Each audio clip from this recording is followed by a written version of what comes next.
Good evening, everyone. My name is Siddharth Sinkar. I am a founder director of Saraswat Chamber, and I welcome you all to this event where we have a special guest, and we are going to get a lot of enlightened with his wisdom. But first of all, thanks to all of you for coming here on Friday evening and to understand this complex topic. And to make this topic easier, we have a fabulous host, Miss Prerna Lotlikar. So I would like to first invite Prerna. Prerna, please come over. I'll also introduce Prerna. First, with a career spanning over 15 years, Prerna Lotlikar, who is a CFA, has mastered the art of navigating complex markets without losing the sight of bigger picture. Her journey began with a computer science degree from VJTI, followed by an MBA from SP Jain, a background that gives her a unique engineer meets strategist perspective on growth. As a founding member of Ionic Wealth, one of the fastest growing tech-led wealth management firms in India, Prerna is known for cutting through the noise to find what truly matters in a shifting global economy. She's built a reputation for being sharp, steady hand for her clients, combining a deep understanding of global trends with practical, results-driven approach to build long-term value. With this, I would like to invite Prerna. Prerna, now you can take it. Hello.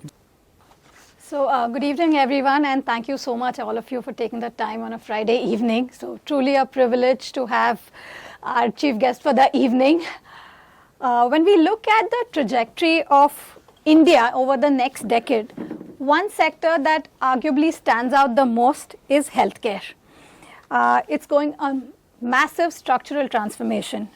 We're moving away from a time where critical medical care was a privileged restriction to a couple of metro majors, and now moving towards an era of true accessibility. But building that future requires a rare combination of scientific understanding, operational grit, and patient capital. That brings us to our guest today, Mr. Mayur Sirdesai. Mayur is the co-founder and managing director of Somerset Indus Capital Partners, a premier healthcare-focused private equity firm that recently crossed a major milestone, closing its third fund at around $288 million, way surpassing its 250 target that they set earlier. To just translate that into rupees, that's close to a 3,000 crore number that we are talking of.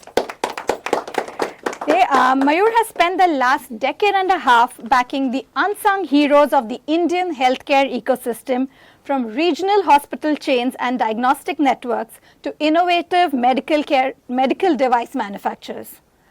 What makes Mayur's perspective so incredibly unique is that he just doesn't view healthcare through a financial lens. He has a true 360-degree view of the industry. The scientist and the engineer. He understands the deep tech and the data, starting with a journey as a chemical engineer from IIT Bombay.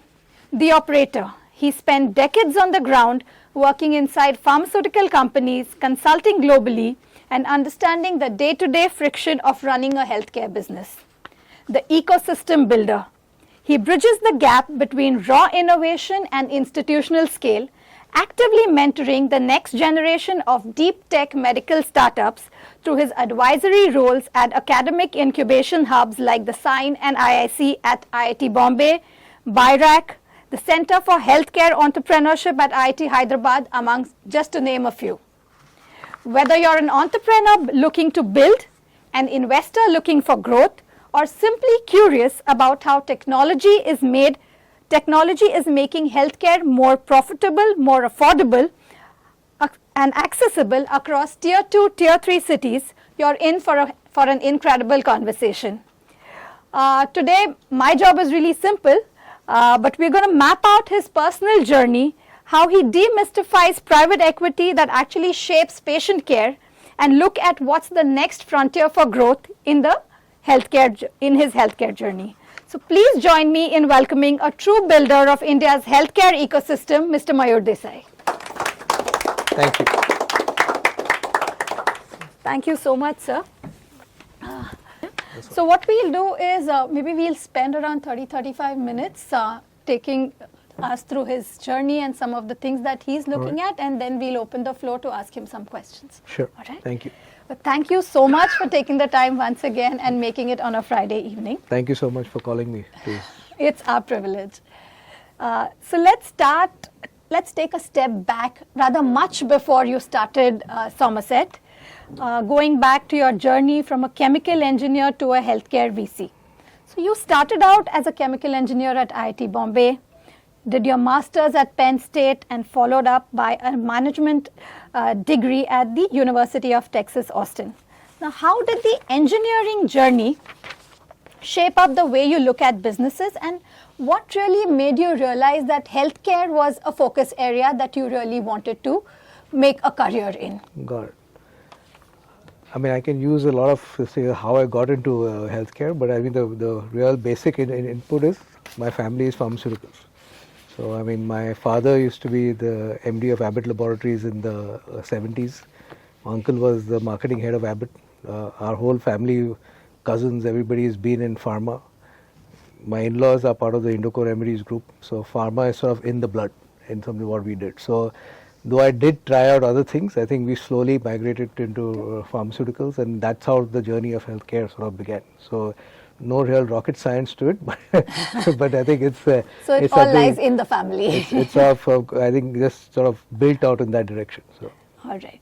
So since you mentioned that you come from a family which has a pharmaceutical background to it, so before building or before founding Somerset, you did spend a lot of time within the industry, inside healthcare companies, doing practically everything from operations to consulting. Having that on the ground experience, how do you look at, or how does that experience change the way you evaluate an entrepreneur today compared to an investor who only looks at financial spreadsheets?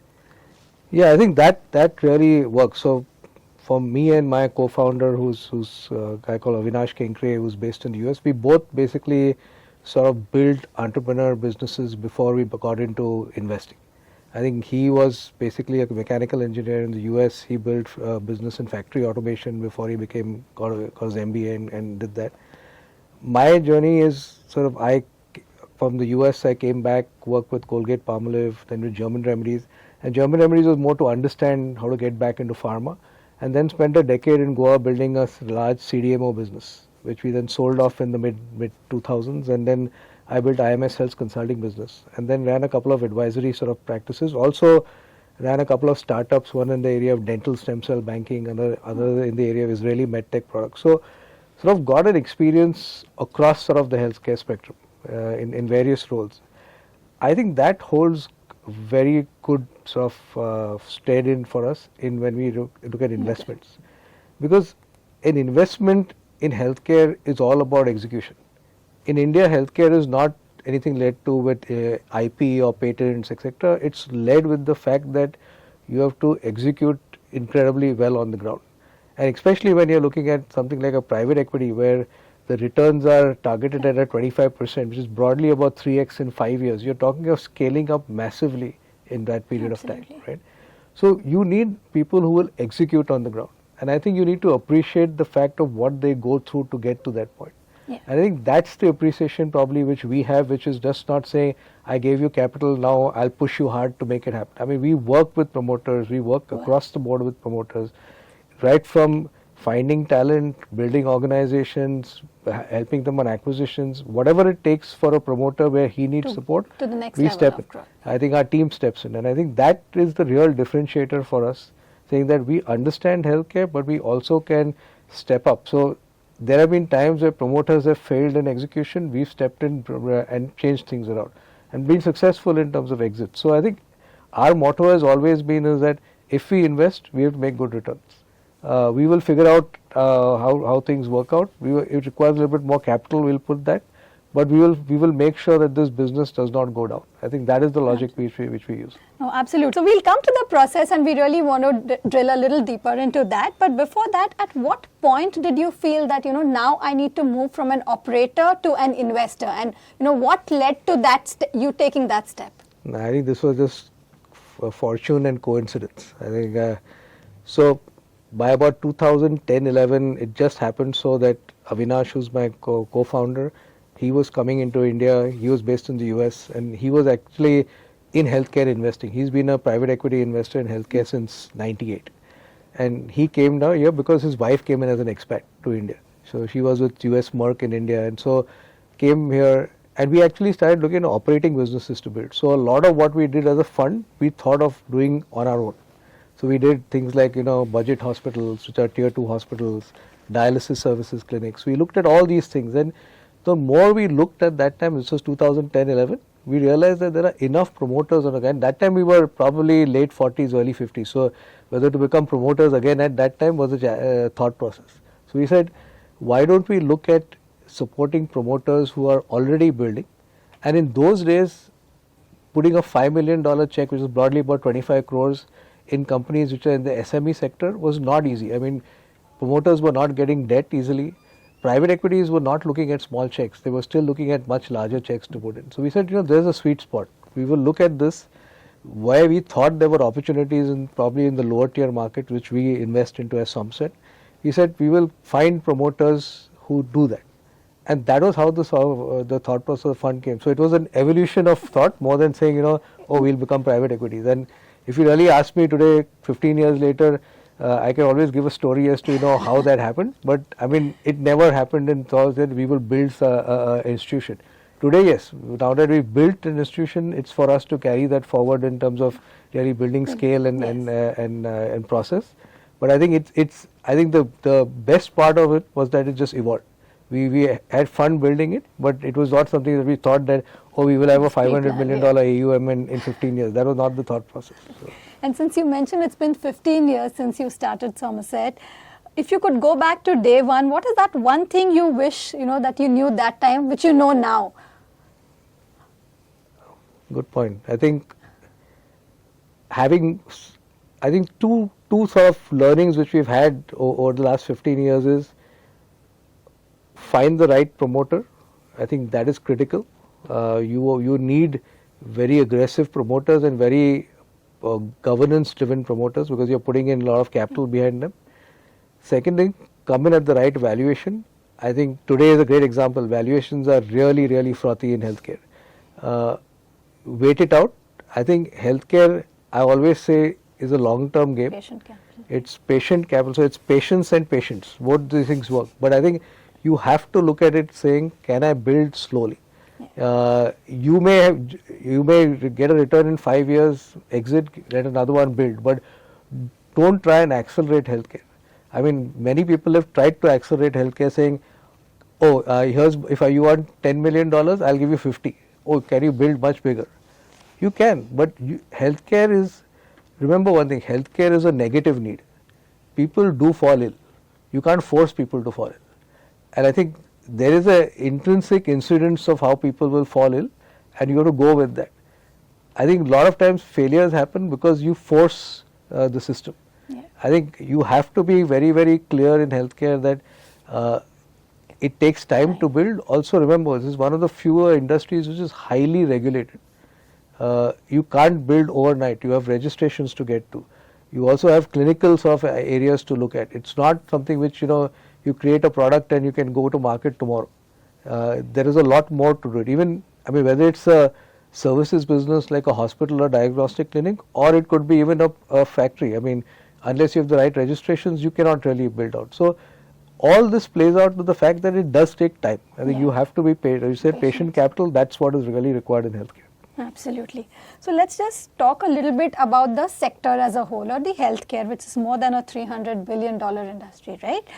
So a lot of your focus or a lot of your work focuses on bringing quality healthcare which goes beyond the metros, more towards tier 2, tier 3 cities, right? For somebody living in a metro, how does the healthcare gap actually look like in some of these smaller cities, or smaller towns, and how do you actually make sure that you make care affordable without compromising on the quality? So I think healthcare, I'll give you a broad perspective first and then I'll sort of deep dive, right? So healthcare as a market has scaled up significantly in India. Let's take when we started out in 2010-11, it was an 80 billion market, predominantly pharmaceuticals, some bit of hospitals. Rest of it was very, very small. I think over 10 years, we added about 300 billion more, so about 380 billion. And that was because every other sector also started picking up. So you got diagnostic pickup, hospitals became big, you saw a lot of listings happening in hospitals, medtech as a market started picking up, primary care, preventive care started showing its appearance on the stage. But I think in that 10 years, what has also started picking up, which is India moving from a self-pay market to a reimbursed market. You have seen private insurers come in, but also government stepping in. Government has stepped up in a massive way in terms of supporting healthcare, both through its schemes like Ayushman Bharat, but also through its public-private partnerships which it supports. And I think all this plays out of the fact that in the next 5 years, so by 2027 to 30, healthcare is expected to be about 680 billion. So you have added over 15 years $600 billion to this industry. So this is where the scale is. But it's not scale which can be looked at now across only one sort of subsector.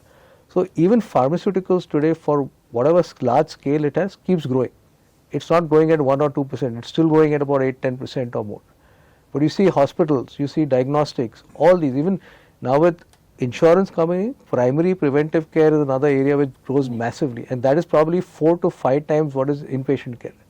So you've got to see a huge scale happening. So, and that leads to various different models to be built on.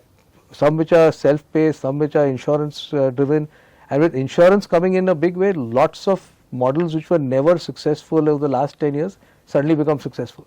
So I think it's a question of timing.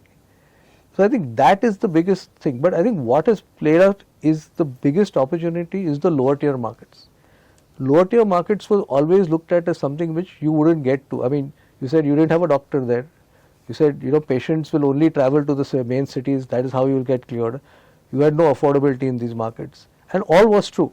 I think if I had to look 15 years ago, that was very, very true. In fact, when we built our first hospitals in the lower tier market, it really shocked us because India was supposed to be, had less beds per thousand. So, you know, there was a big need of hospitals. So you put a 100-bedded hospital in like a district town in Haryana, you thought it would get full. It wasn't. Only 20% would get full because people couldn't afford. So in the metro, the biggest challenge, metro tier 1 is access. You need more hospitals to come up. When you go lower tier, you are not solving only for access, but you are also solving for affordability. Biggest challenge is affordability. I mean, unless you have government payers in place, because private insurers don't reach those markets. So only when government payers and Ayushman really came in as a market, you saw significant scale up of healthcare. So today as a fund, we are fairly comfortable working in lower tier markets, working with government and private players.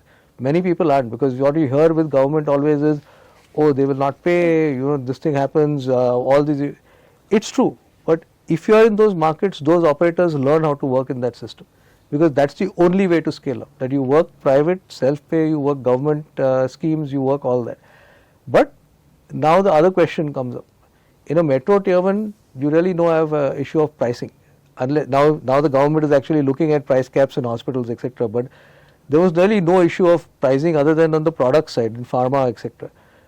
But in these markets, you are working at a price point which is probably 50% lower than what you are in the metro, because that's what the payers are ready to pay. Then what do? It's basically then you're working cost structures. So it's a very different model which you work in lower tier markets as compared to the upper tier. And I think understanding that is really what drives success. So I think there is opportunity in these markets both for products and services companies, but the models are very, very different. And I always sort of use one example. So India has a player called Mankind Pharma in the pharma space. It came from the lower tier markets, and me being from pharma, we've tracked it to the point where they were on nobody to today they are the 5th largest, top 5 in the country, and building from a market which they literally created from scratch. And we've seen this happen again and again. We've created one of India's largest diagnostic businesses called Krishna Diagnostics. We created it from 35 crores, today it's about 800 crores. Again, doing PPP models in the lower tier market. They do a CT scan at 1200 rupees, an MRI scan at 2500 rupees, but they still make the same profitability as a private sector hospital diagnostic. The reason is volumes. It's capacity utilization, it's volume. So it's a very different model which works in these markets. But there is a real great chance of building a very, very large scale business if you operate these markets. So I think that's the difference. So volume, insurance, working around in terms of how to get with the government, some of these things is what it's a different, like I said, it's a different mindset, a different model in the lower tier. If you understand that, you'll get successful. Okay. But and both tier 1 have opportunities, tier 2 have opportunities. How do you access them and create models is important. Right. And just taking your point from the shift towards preventive healthcare, right? That's a big shift that we are seeing, where people really don't want to wait till the time you get sick, but are focusing more on preventive healthcare. So, the sector is really evolving from a traditional pharma or hospitals to more of these integrated solutions, be it elderly care, med tech, preventive care. So, is that also one of the focus areas that you guys would really look at? We do. I mean, I think for us, what we believe in that sector is that requires insurance to play out. So today, Indian insurance is predominantly hospitalization. You don't cover anything in the primary care or OPD space. I think slowly insurers are moving in that. There is a thought process of getting into that, and that is similar to what you see in the West, saying that a person gets insured first, he has to do 2 regular checkups every year, right? They prefer that you don't come into the emergencies because they want to reduce cost of healthcare. So, point of care devices at home, etc. All this plays out. Saying that, can I sort of treat the patient closer to home or at home? That sort of is what primary care is moving to. And today, technology is available. Significant technology is available to make sure that you can get treated at home or not necessarily in a hospital setting. So, I think all these things are playing out to saying that there are new models, but a lot of it requires insurance support. Sure. So, insurers also today in India, unless they are educated in that area saying that this is a new model to build up, they won't really support it. So, just to give you an example, a few years ago, daycare centers came into India, which is basically saying that I get treated I come in the morning, get treated and move out. But Indian insurance has this thing that you have to be hospitalized for a day. So, they wouldn't cover it. Then they had to be told that actually reduces cost of healthcare. That's when they went in and did it. So there is a progression, but there is significant movement on insurance. So I'll tell you, India has been a self-pay market all along, but from 23 onwards, your first time you started seeing the health, both government payers and private insurers as a market being much larger than self-pay. So there's a big shift towards insurance happening, and you will see more evolved products coming in, and that will make sure lot of models. I mean, just to give you a home care. Home care as a model is very difficult to build in India on a self-pay basis. And you've seen many models like Portia and all these come up, right? But you can't scale them up. If you have insurers and who says, okay, I'll cover you for care at home, it works very well. Similarly, there are elderly care. Elderly care again today elderly care is still a very sort of affluent sort of market in terms of somebody who can pay for that. But if it's paid by insurance, there'll be much fun. Insurers would be more than happy because that really reduces the cost of healthcare. Because as you get more elderly, you have an issue with on that front. In fact, the greatest thing which the government has done is on Ayushman Bharat. Now everybody above 70, and doesn't matter which age, which sort of class of population gets covered for 5 lakhs coverage. So even the government understands that elderly people don't get covered easily under self-pay because they become a last in line in terms of health coverage. Okay, again coming back to your point where you mentioned that traditionally healthcare was more about pharma and hospitals, and now we are seeing these new lines coming up which are growing exponentially, right? Now, one such thing is medical tech, right? The devices that we are talking about. Now, historically India has imported most of its medical devices. Sure. Since you closely work with incubation centers like Sign at IIT Bombay, do you feel we are getting closer to making some advancements on that front, or is there something that's really holding us back still? No, I think today Indian medtech is picking up significantly. I mean, today, if I say from 2010 when we looked at it, it was about a 2 billion market. Today it's about 16 billion. Wow. Where it was 95% imports, probably today it's about 80% imports. So significant amount of, so you're seeing Many companies now being 100, 200 crores, doing a lot of manufacturing in-house. So you're seeing that, but still there's a way to go. I mean, I compare medtech to a very similar journey what happened in pharmaceuticals. Pharmaceuticals sort of picked up when Indian players, so which were either distributors, chemists or pharma professionals, became Indian pharma and sort of built that out and went into manufacturing, then went into emerging markets, regulated markets, all that happened. We're seeing similar things happening in medtech. Distributors are now sort of building their own brands. When they get scale, getting into manufacturing, then putting CE markings or US FDA markings and getting into regulated markets, etc. So very similar sort of life cycle, but a much faster life cycle. So medtech today is expected to be approximately $50 billion by 2030. When you look at where it started out, and by that time you're probably saying probably be about only 60% imports. So if I take 40% of a 50 billion, you're talking of 20-ish billion, which will be Indian manufacturing, huge opportunity. The only thing which medtech still requires, which pharma created over time, was pharma also created the entire value chain, which is basically APIs, bulk drugs, intermediates. Medtech is still an assembly operation. We still buy components from outside, we put it together, and so we call that manufacturing. It's actually probably precision assembly. There's a huge opportunity to build in the components space and mechanical part space, because that is where then you're really getting a profitable business built out. So it's not only saying support guys selling, but can you build more and more deeper in terms of the value chain to really build medtech in a more sustained manner. So with the government giving government's push on local manufacturing, is government grants also something that the sector is looking at? So the medtech space has looked at with the PLI schemes, etc., which have come out, right? And though like pharma has, even medtech has.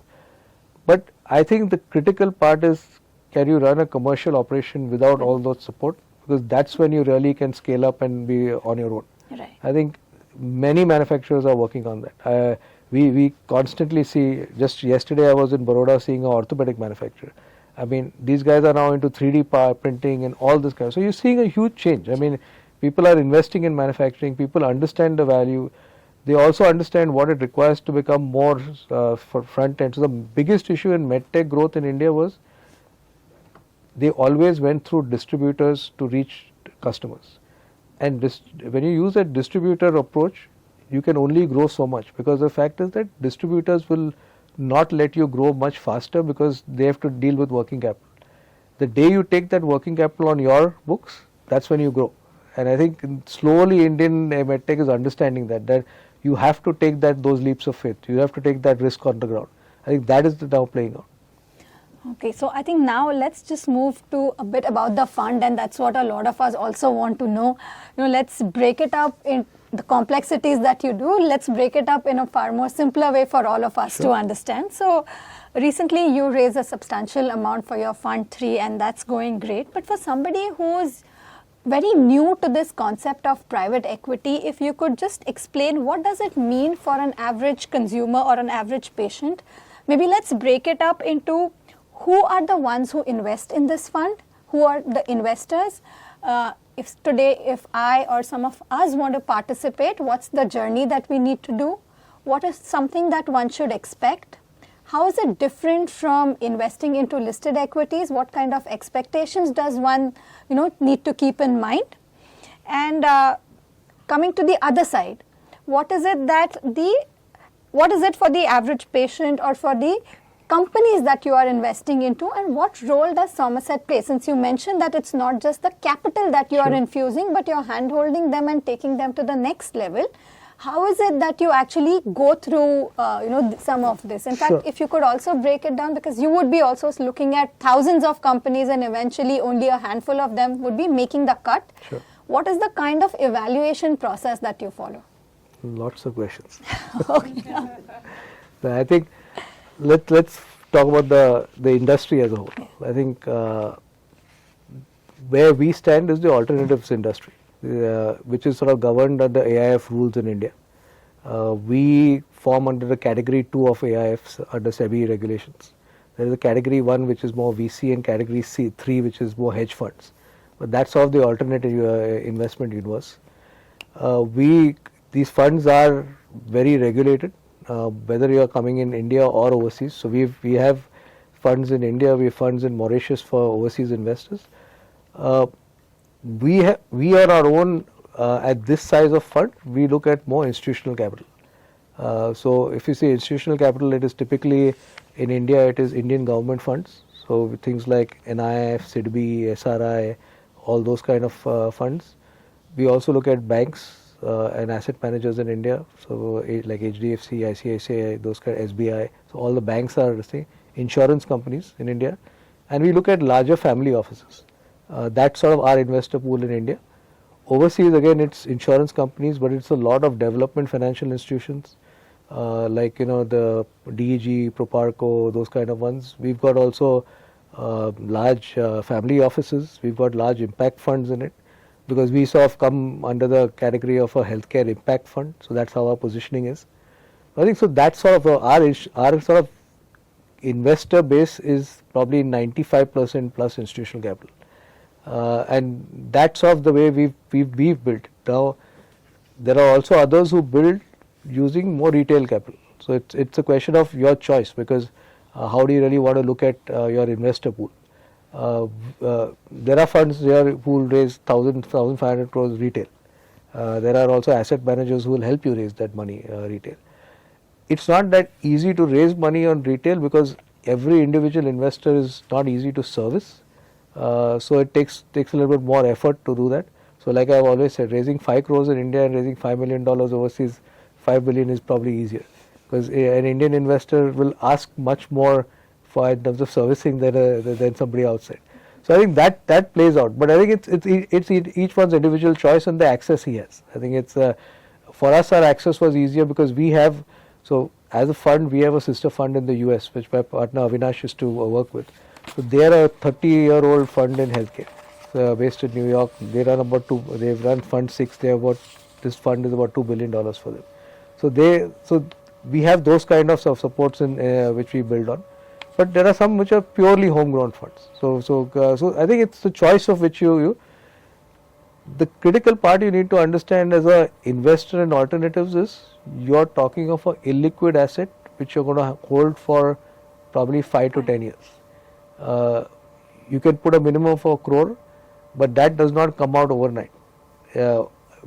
Each fund runs a 9 to 10 year cycle at the minimum, and typically what you get in exits is probably from the 5th, 6th year onwards, and you get it over a period of the next 4-5 years. So that's sort of you need an investment horizon of that, and that is why alternatives as a whole is probably 5% of your investable pool, and you need to have that fairly ready when the drawdown happens, because there is nothing which is sort of firm, right? I mean, over 5 years, a drawdown call can come at any time, and as a retail investor, you need to have that capital. I mean, the challenge we see in India is that the same pool of capital moves across. Today it's sitting in public markets, tomorrow you say I want it in an alternative, and that becomes difficult to manage. I think that's why it's larger pools of capital in India. They have now strategies saying like large family offices, they will say yes, we will put 5% here, because that's just something that we can sort of work with that kind of risk, because it's a high risk, high reward game. I mean, we go in with a target of 25% IRR, and that 25% typically in many cases is a dollar IRR. So on a rupee IRR, you're probably talking about 30%.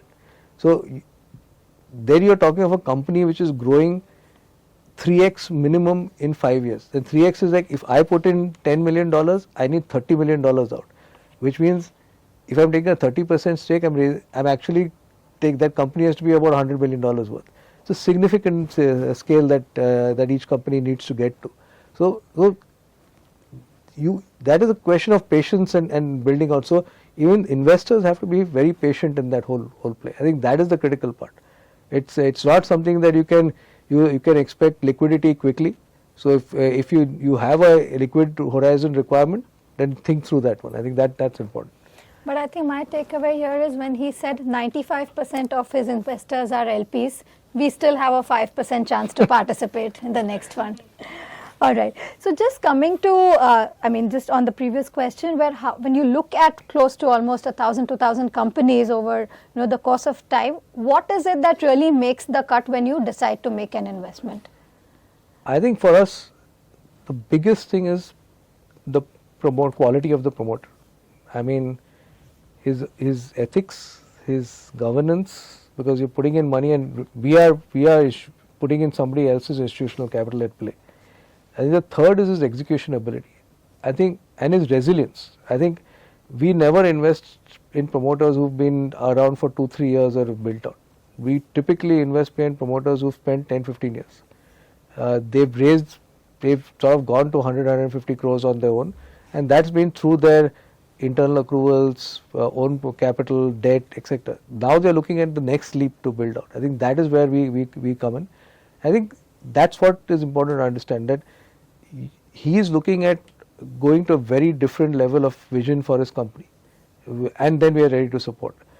If somebody wants to grow at 5-10% a year, that's not the person to take capital from us. Also, it's wrong for us to sort of invest because our expectations are much higher. So I think that becomes the primary sort of goal. I think the other ones are, is that sector really scalable? Is that sector really profitable? What is the competition in that sector? All these also are sort of the things which play out. So I think these are sort of the scalability of the sector, the scalability of the company, the ability of the promoter to scale. I think all these sort of play out to really say that, am I really investing behind somebody who I can trust? Because finally we are minority. For us, we are minority investors. As a minority investor, we have all the protection. But finally, what you're building with the promoter and what you're supporting is the trust we have between each other. Many years back, somebody told me that, you build all these agreements, but if you really have to start looking at the agreement every time, then there's nothing left to you to. You're just building on the fact that you believe in the guy, you are going to support him, not just with capital, but on other aspects. But he's going to do right for you. I think that is the critical part of it. And if that does not work, nothing else will work. I mean, legal agreements are good for on the ground, but to enforce them in India is not the easiest at that point. So you really have to work with the promoter to make it happen.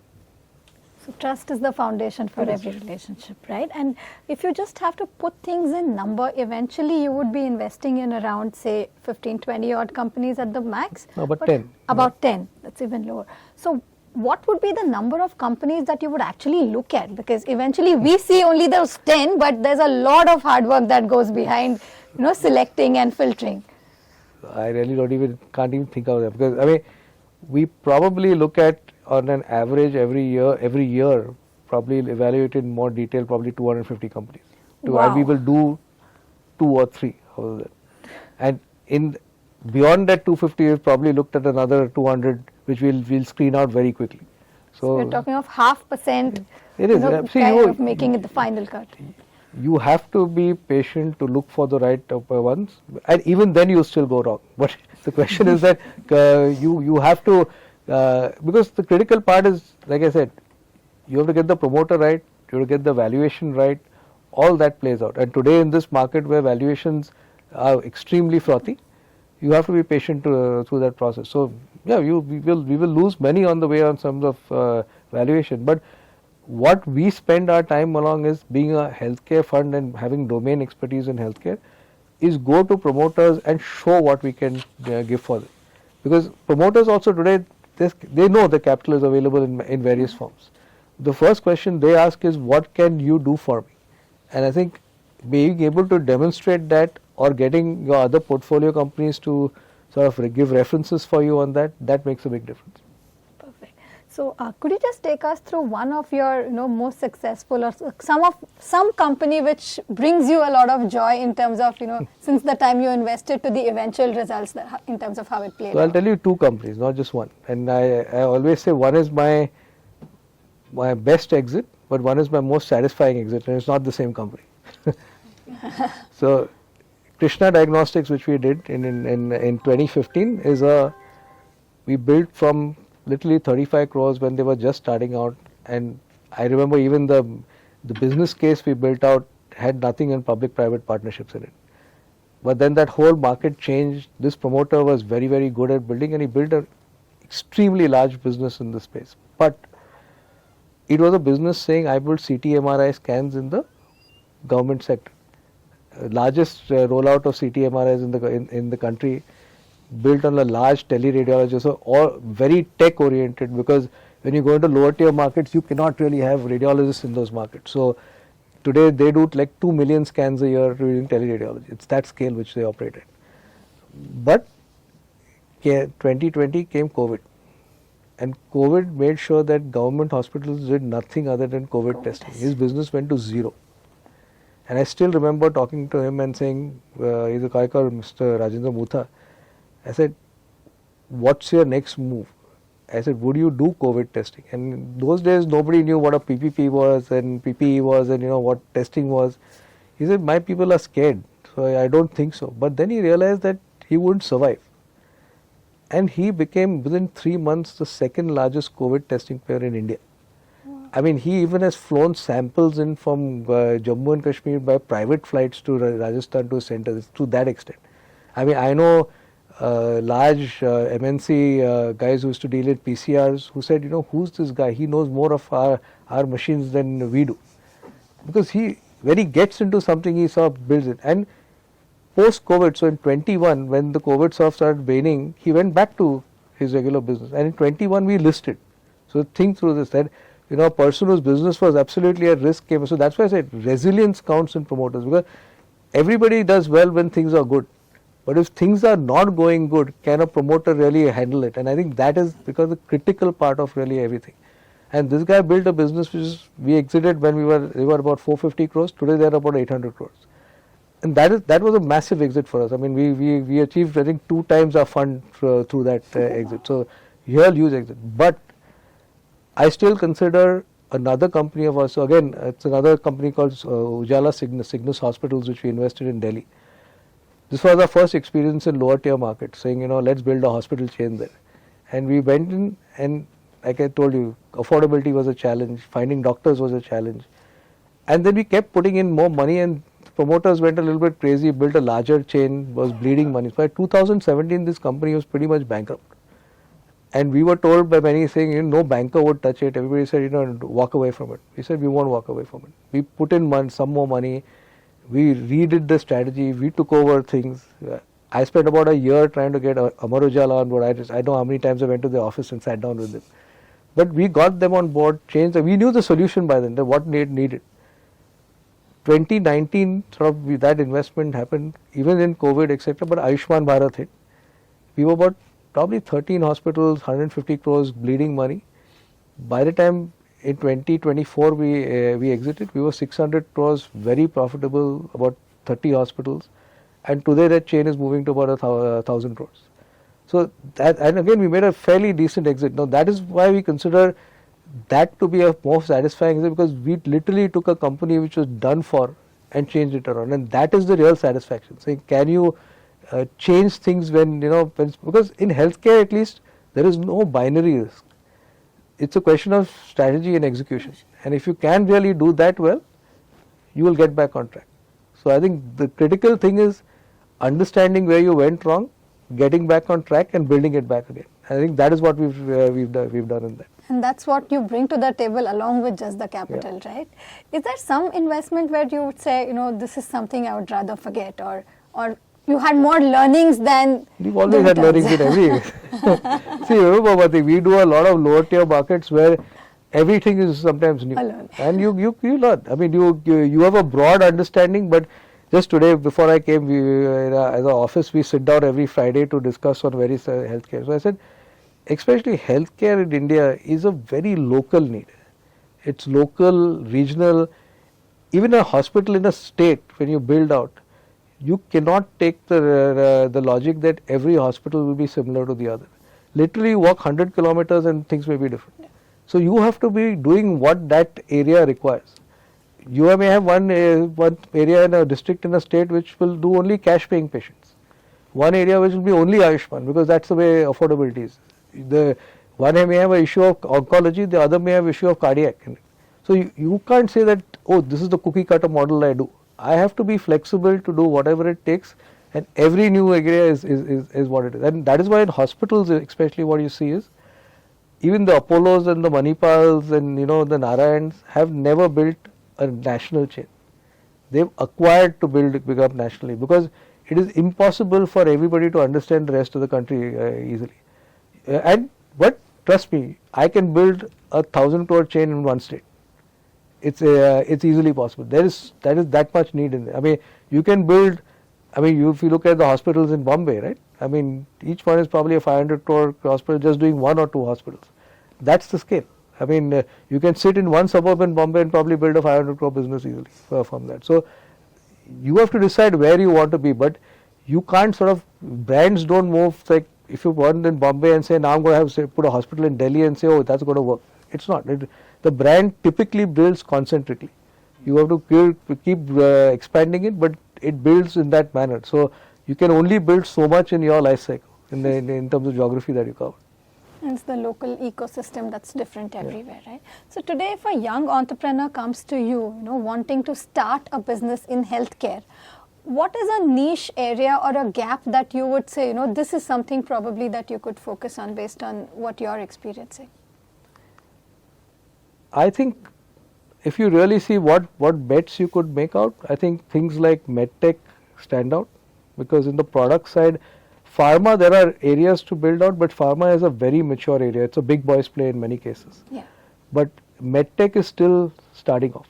I think you can really build a fairly sizable company if you do the right things in that, and you take say a 10-year horizon. Diagnostic services in the lower tier markets there's no real large player in those markets. I think on the primary preventive side, there are lots of models which can be built out. I mean, like you said, elderly care, which is there, nutrition. I mean, nutrition as a business today, because of this whole preventive care and the Gen Z thing on protein and vitamins, an area which India ignored completely earlier is suddenly becoming of light. I mean, you just heard of a deal which Wellbeing Nutrition got sold to USV for 1,800 crores. So you're seeing those kind of things now playing out, sort of new models and new age thing which can be built online, offline. These are playing out. Right. So, coming to my last question and the bigger picture now, between your funds, mentoring startups and working with the health NGOs as well, what's the main impact that you would like to leave on the Indian healthcare system? Since you've been a veteran and been in this industry for so long, you understand it so deeply. What is that one thing that Mr. Sirdesai would really like to leave an impression on? An interesting point. I think for me, what I really focus on when I really look at entrepreneurs is how to commercialize what they do. Lots of entrepreneurs in India, and I'm not saying just only for healthcare, but they think that they built a technology and that's the be all and end all. It's not. There is a lot more to building a company than just the technology. And I think there is a whole angle of commercialization, there is a whole angle of manufacturing, all that you need to understand to build. And I think bridging that gap is, I think, extremely essential. Many entrepreneurs in healthcare will tell you, oh, we've got this technology, it's do this. I said, do you have even an idea of how the commercial operations will work? Or for a single product, somebody will say, no, I want to build a field force. You can't build a field force for a single product. You need to basically then work with somebody else who can. Unfortunately, in India, we still are, that ecosystem is not very well developed because both sides want 90% of that partnership. It's a question of saying, can we work together to make it happen so that capital is more efficiently used? But I think that's important. And I think for me, saying that, can I really support some of these businesses to build out very well? I think that is the critical. So even when I work with at IIT Bombay with Sign, that's the intent. I mean, I know they will build good technologies, but are they really ready to go out there and build commercial businesses? Yeah. I think that requires a very different mindset. So, and that's where you're focusing your energies on. Oh, brilliant. But thank you so much, sir. But what I would like to also to do is, we know about your healthcare journey now. We know the kind of healthcare maverick that you are. But first time I got called that name.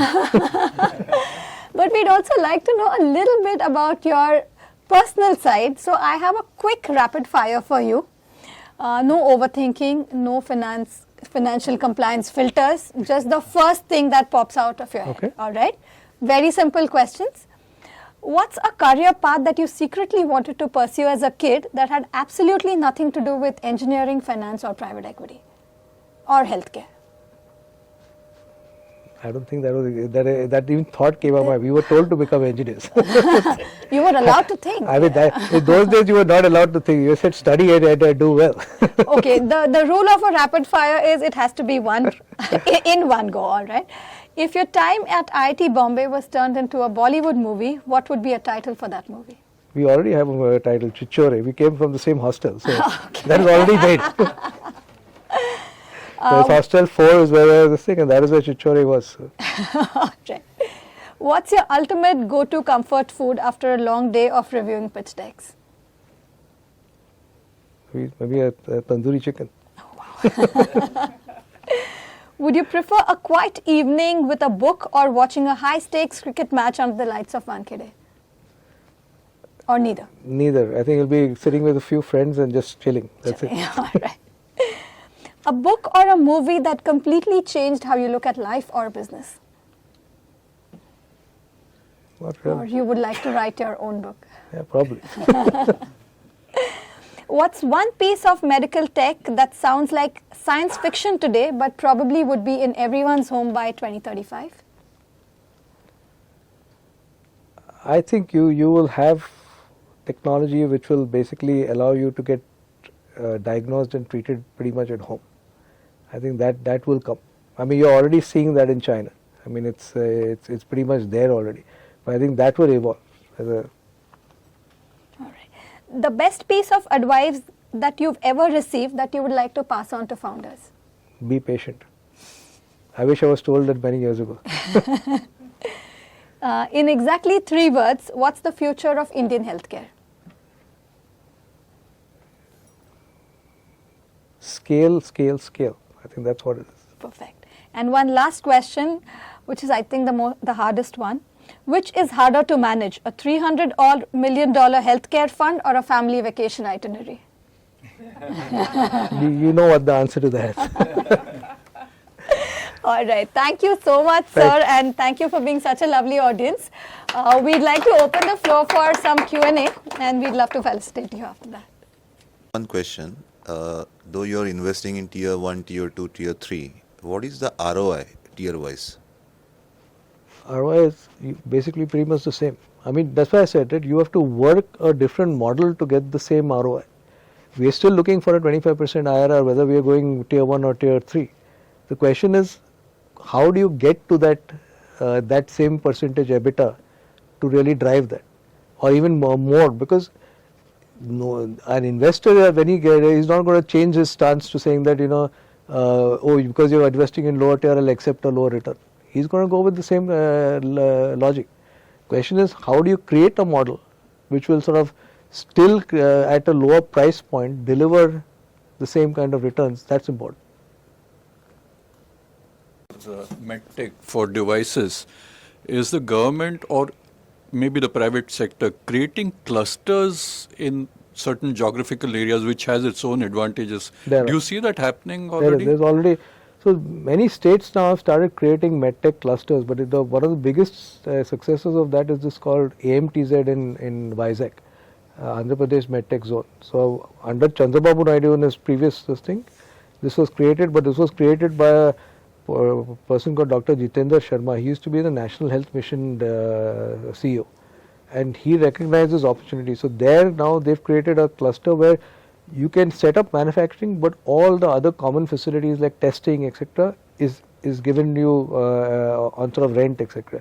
And now, so it took some time, but now you've got the GE, Siemens, all these guys there. You've got a larger Indian companies there, and what he's done is use that to say, I will give you access to government work, because government is 50% of Indian healthcare. So using that if you're in these zones, you have preferential treatment, you have preferential pricing, those kind of things. But we're seeing that now slowly emerge in. So just like pharma created sort of hubs, you're seeing a very similar trend now happening in medtech. And the next thing you would want to see is the component I think that manufacturers is a come there. huge opportunity. I mean, the biggest risk today in India is that you can't build very profitable businesses. So like a pharma business has a 60-70% gross margin at the minimum. Medtech businesses have about 40-50 not because they're not manufacturing, but they're assembling.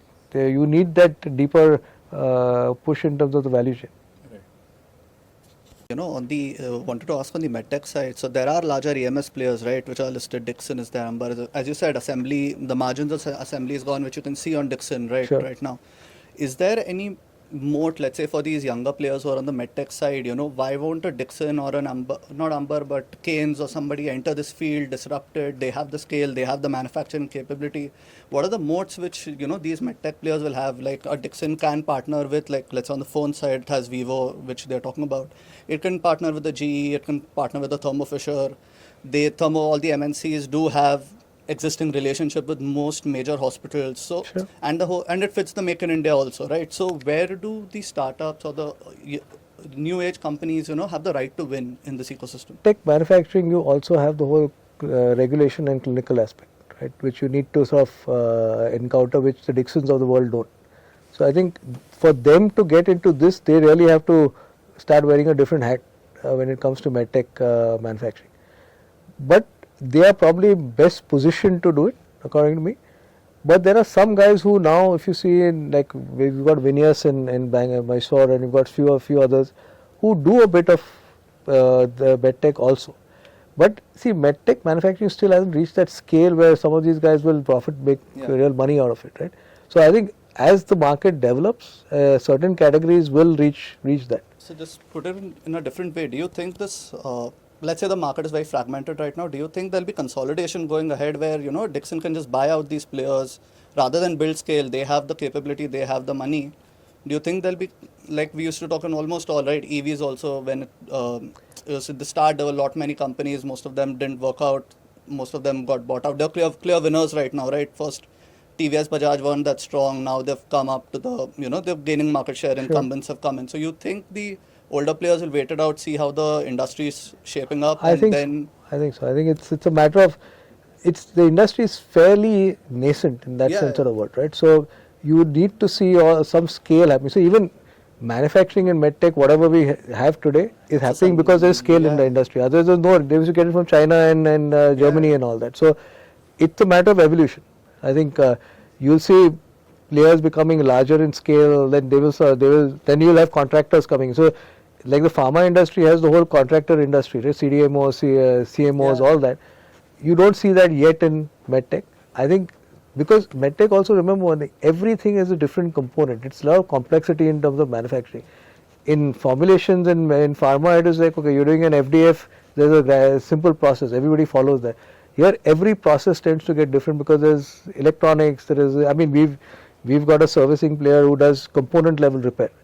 But it's a tough exercise to do all that, board repairs and all that. So all that will, at certain scale, all this thing will play out. But I think if I had to time it, say 5 to 7 years, you'll see a lot of this thing playing out. But today it's sort of building up. If I see today as compared to 5-10 years back in terms of manufacturing, wow! It's gone up significantly. So it's just a matter of time before this happens. Thank you so much, everyone, and especially thank you so much, Mayur sir, for taking the time, coming all the way, and despite of you having some personal prior commitments. So really thankful to you coming here, and maybe we can have a round of applause for him. A louder one, please. Thank you, and we have a small token of appreciation from our end for you. Thank you, and thank you everyone for coming. Can I request Siddharth to please? Thank you so much. Thank you. Thank you.